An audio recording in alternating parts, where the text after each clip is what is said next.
Making this video here for the people with the little B2000, 3000 series Kubota tractors that end up with a no start or running and it kills.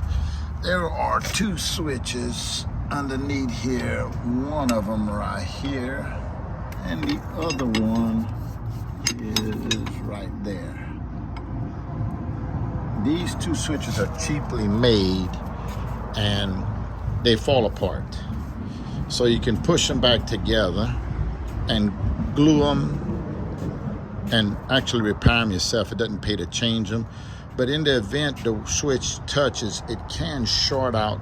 And if it still doesn't start and you have all the lights come on the dash, there's a fuse panel located right here. And check this fuse because it can pop it, which it did on mine. Hopefully this video becomes helpful to people out there. And if you like it, subscribe as we tackle more problems in life, and put a like up there for us. Thank you.